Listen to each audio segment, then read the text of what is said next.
On today's wrestling news, WWE fining talent for thigh slaps. What actually is Christian's current contract status with WWE? WWE are limiting the age of their developmental signees.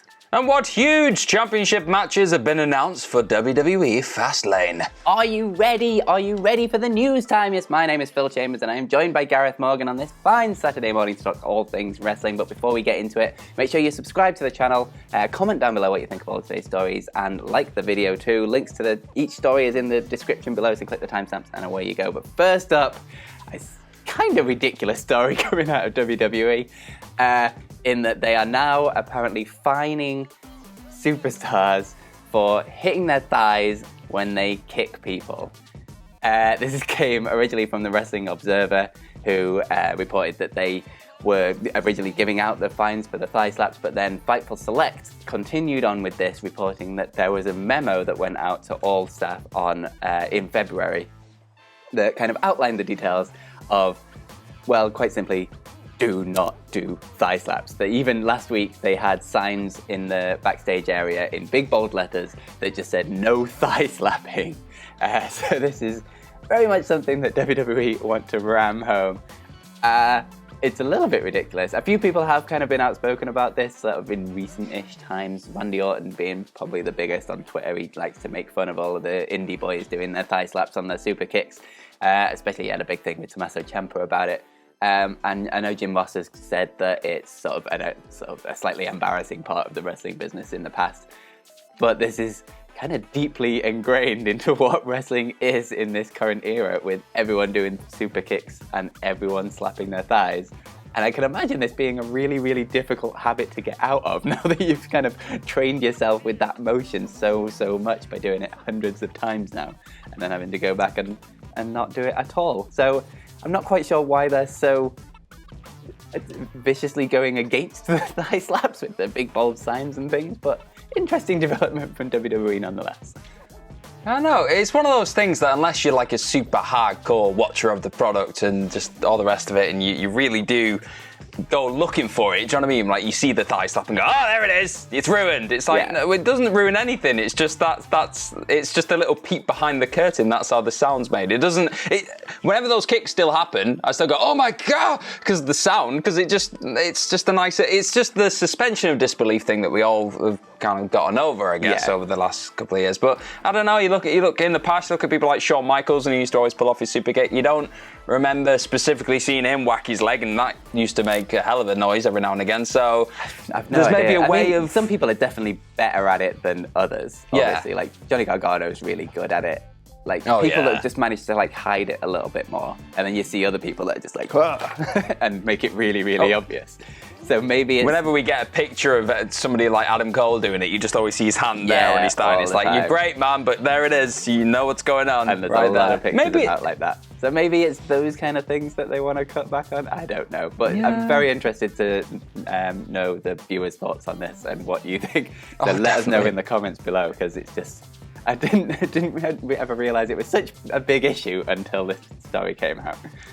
It's a huge thigh slap in the face. And move on from this. So everyone knows the bit that, like, apart from thigh slapping being not a thing now, the biggest talking point, I'd say, on the internet when it comes to the wrestling community right now is just who is the mystery person, Phil, at Revolution? Who is it? We all know who it is. It's going to be Jimmy Yang, Wang, Yang, whatever his name is. It's not going to be him. So one of the big names that a lot of people have been throwing around has been Christian. But I think it was yesterday or the day before, the report kind of debunked this from Raj Giri of Wrestling Inc. He said, no, it's not going to be Christian. He's still signed to WWE right now, and they're just going to see what they're going to do with him going forward. But apparently, Raj has now come out and just not changed his opinion completely, but I think he's done a bit more research and found out that Christian is not actually under contract with WWE. He was under contract with Fox. And now apparently that deal might be up. He might not actually be signed with Fox right now. He's technically a free agent. And there were talks apparently between WWE and Christian after he had his big Royal Rumble return where he looked absolutely shredded. He looked like $1 million, that guy. And they apparently had discussed a few ideas, and it just didn't really lead to anything. So This is pretty big, because this could potentially mean that Christian is now a front runner, I think, in this sense. Because if you hear Tony Khan talking about it, saying he's got a Hall of Fame worthy talent, I think you can definitely say Christian is that, just based on his career, everything that he's done. And he's somebody who could probably still get a fair few matches like under his belt in AEW, could still do a job, he's still got name value. I think for me that's a more, I don't want to say realistic like it's a sad thing, like it's bad, but I think in terms of the wrestling landscape right now, I think Christian potentially going to AEW, that for me seems as possible and realistic as we're going to get right now. It ain't going to be Punk, it ain't going to be Lesnar. I'm sorry, I'm going to be that guy. If it is, great, I want to be proven wrong, but I think it could be Christian. Yeah, as soon as this thing got announced, my mind went to Christian originally, because it just kind of, he's never been the sort of huge star that, like, WWE have never seen him as that kind of huge level star anyway. And he's definitely not afraid of going elsewhere. Obviously, that is a fantastic Impact run when he just went out and proved that he can be that top level star. He's definitely Hall of Fame worthy, and he's ready now, it seems, anyway. Obviously came back at the Royal Rumble, looked absolutely great. And if the talks were there, but WWE didn't quite want to use him in the way that he wanted to be used, maybe it didn't quite mesh, and it's just maybe AEW is a better fit. It's interesting anyway. You know, someone will have reached out to him after that Rumble, come back just to see what the situation was. So he's definitely the front runner in my mind. Because as soon as that Raj Giri thing came out, I was like, it's not going to be Christian. Who else could it possibly be? And then it's like, could it be Kurt Angle? Miller brought up Ken Shamrock, which was an interesting one, but I don't know if he's at the level of hype. Whatever it is, the hype that has built around this now is absolutely massive, and AEW 100% has to deliver on this. So but just sit back and enjoy it regardless. Like, don't crap on it not being people that you want it to be, like these fantasy insane people. Just enjoy the hype. It's not going to be Lesnar. It's not. It's not going to be Batista. It's still going to be someone really good, though. So exactly, enjoy the ride. Exactly. But heading back over to WWE for a second, a little bit of news coming out about their developmental signees and the fact that they are actively looking to bring the age of their developmental roster down.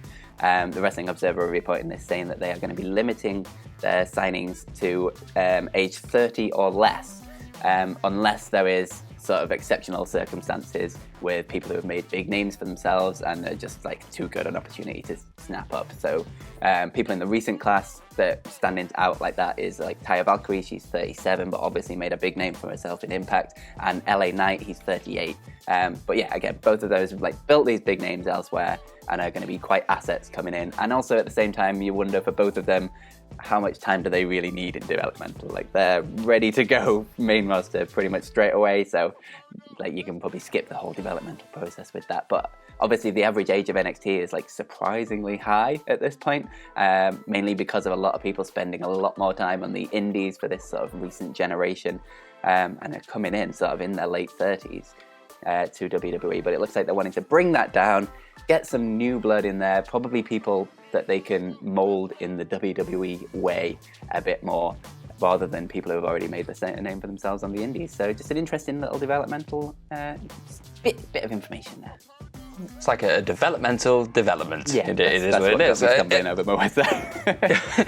a bit. It is a bit, Phil. It is a bit. But I think this is all well and good. Yeah, great. Try and drive that age down and just have that mentality going into signing people in the first place. But none of that means anything unless people are getting onto the main roster and getting this like spotlight at a young age. Do you know what I mean? So you can sign people under the age of 30, but if they're only getting onto Raw and SmackDown in the mid-30s, it's still not going to help the overall, like the what's the word, the appeal for the 18 to 49 demographic, because like they're not going to see these vibrant young stars, because they're going to see them in a position where they know their stuff now and they're very much seasoned and experienced, but they're just going to slide in with the rest of the pack. There's not going to be people like on Dynamite right now. You've got your Jungle Boys and like people who are genuinely young rising stars like MJF, and you're like, wow, I want to see these guys. They appeal to me. I feel like I'm watching people that understand me and my generation. But I think there is an institutional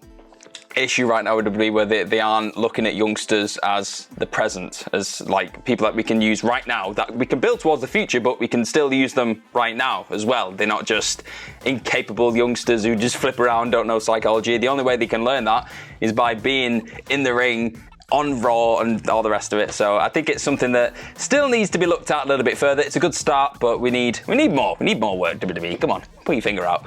But in terms of them pulling their fingers out in a big way on SmackDown, I will completely contradict myself.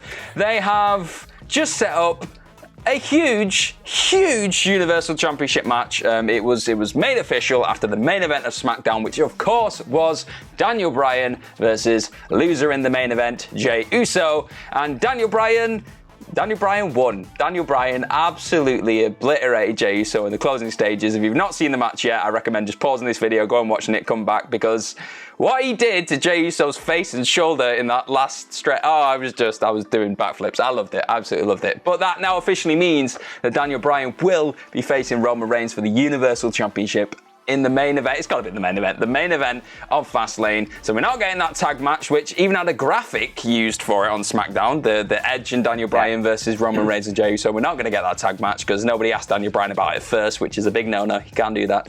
So that's pretty huge. And then also on top of that, it was announced on social media, but it was pretty much made official on SmackDown that we are going to get Bianca Belair and Sasha Banks challenging Nia Jax and Shayna Baszler for the Women's Tag Team Championships, which mean absolutely nothing. I'm sorry, they don't mean anything now. So I'm not even going to give that one much energy. But oh my God, the Universal Championship, Phil, what is going on?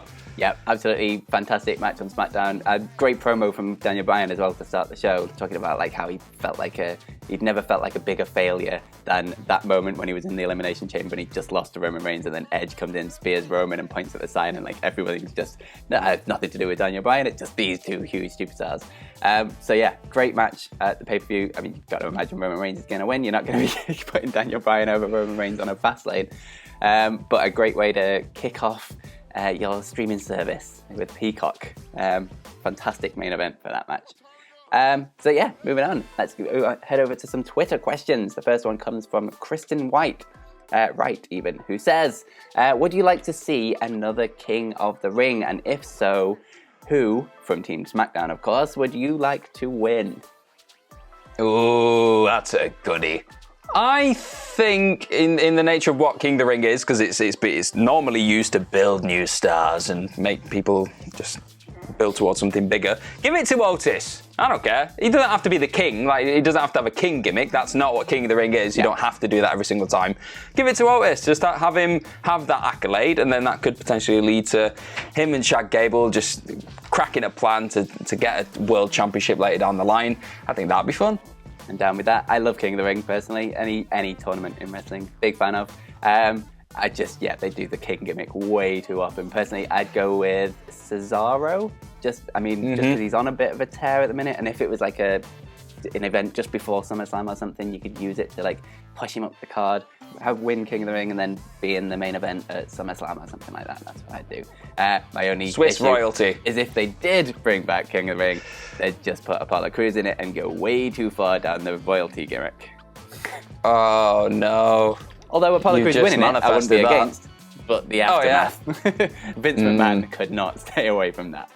Anyway, the next Twitter question comes from Mark Smith, who says, which mismanaged wrestler deserves to be a world champion at some point? For me, it's Baron Corbin. The guy has dealt with so much shib since being on the main roster. I think that's against Cesaro for me. I think he's the guy. It's a shame we can answer Cesaro for a lot of these what-if questions. For the sake of someone different, I'd go Shinsuke then. Shinsuke is just somebody who's not been managed well ever since he arrived on the main roster. He's had a little bit of a run when he won that Royal Rumble and all the rest of that, but he's just not been tapped in. The guy is an absolute, and I know he gets thrown around a lot, he's a bona fide superstar, Shinsuke Nakamura. Like, just a brief glimpse into his back catalogue of what the hell he's done before he even got to WWE. He's just untapped potential in my mind. He can still go. He deserves one. Absolutely. I wouldn't be against the Baron Corbin run at some point. Needs a bit more of a build-up at the minute. Although I saw a post on Reddit the other day of like a picture of him holding, because he had Drew McIntyre and Bobby Lashley as his lackeys, Rockies at one point, and both of those have now been world champions since. And then I was thinking, like, going back through all his past feuds, like, he feuded with Matt Riddle, he's now US champion. Like, he's gone through all of these people. Ziggler and Rude, they're tag team champions. Like, he's a star maker. Just Yeah. He's the gatekeeper to the main event, my man. Yes. That's it. The final question comes from Tyler Lee Stevens, who says, I watch WhatCulture every day and you all are legends. My question is, with all the female talent on WWE's roster, do you think a mid-card title would be beneficial, or would WWE ruin it? It'd be more beneficial than having tag team championships on NXT, I can tell you that. What was Adam Pearce doing in that thing? I don't know, Phil. I was so angry. He gets a lot of flack in current times, Adam Pearce, on Raw especially. I think on SmackDown he's not been too bad for the most part, but yeah, when he popped up on NXT, I was like, no, this is Raw Adam Pearce, get him away. Let's not make it about Adam Pearce, let's make it about these belts. So in terms of the mid-card, I'd have faith in them doing it if there was only one women's world title on the main roster. If they only had like just bring those together, the SmackDown and Raw, like main top women's world championship as it should be called, then I'd have faith in that, because I think that'd be great, because then you would have these people who just come up from NXT, like your Rhea Ripley's, people like that, you don't have to just catapult them into the main event and then have them lose against whatever star you really want to be there right now. Like, you don't have to have that. Or like people, we saw Carmella recently, she came straight back, went into a feud with Sasha Banks, which she was never going to win, and now she just dropped off, where she could have come back and gone, I want to get the mid-card belt, win the mid-card belt, and then she's got all this momentum. Like, I think it'd be a great device to, like, usher in new talents, returning talents, people that are just not doing an awful lot. Tamina could get a run, because ain't nobody's meaner, Phil. You know it. So she can get a run with that or something. I'd be up for that, but only if they unified the world, like, championships at the top of the card for the women. Hey, anything that gets a belt on Tamina, I am down with. But yeah, I'm with you. If there wasn't a brand split and there was one top champion, I'd 100% be up for a mid-card title. But I just, like, you see what they've done with the women's tag titles, and they get to move to whatever brand they want, and they still really don't mean anything. So I don't really have faith in them having those two tiers, especially if you had like one on SmackDown, then you'd have to have another one on Raw to counteract it, because that's just how it works. They have shown that they aren't good at doing female stories that don't revolve around a belt, so maybe it'd be useful just to have something for WWE to write the other female wrestlers around. But yeah, I don't know. I don't have a huge amount of faith in them pulling it off. Yeah, it just screams of play with the toys you've got before you buy another toy. Yeah, that's what it screams of. And finally, now, this is a tweet coming from Kenny Omega, which made me chuckle this morning when I woke up. He's announced the rules of the exploding barbed wire death match this Sunday, and a fantastic little drawing to go along with it. So it's going to be, these are the rules. There's 3 sides of the ring that are wrapped in barbed wire. Contact with the barbed wire triggers explosives on the corresponding side. And then there's a triple hell, which is 3 zones on the floor that are wired to explosives as well. And then there's going to be an overall 30-minute countdown timer until every explosive in and around the ring detonates. And then there's this fantastic picture of Moxley just on fire, covered in barbed wire and everything. Yeah, that's kind of what we need, isn't it? Very entertaining. Love his diagram that he drew for this. He also replied to someone in the comments where they said, like, the drawing has 4 sides, but you mentioned in the rules that it's going to be 3 sides, and then he was just like, put a little sad-faced emoji saying they made me leave one side clear for safety. We don't need safety in this match. That's gone out the window. I actually watched the other day the Mick Foley the Cactus Jack, Cactus Jack against Terry Funk exploding barbed wire death match. It's just, I'm so worried. In the best way, like, because I trust these guys are just going to knock it out of the park, but I've never been so worried watching a match going, okay, that was bad then. Yeah. And they're not even as insane, like, in terms of what these lads will put them through now. Like, just imagine what Kenny Omega will be able to do with himself in this. And honestly, whatever your mind can come up with, whatever your imagination goes to in this match, is nowhere near what's going to happen. It's going to be worse, honestly. I can't wait. I'm so excited. Very excited for this. I don't think this kind of a match has ever been seen on a stage as big as this. So it's just going to be interesting to see what the hell they do with it. But there's Kenny Omega's plans, and it doesn't look good for Jon Moxley if that diagram is anything to go by. But that was the Saturday news. Thank you very much for joining us. Make sure you subscribe to the channel.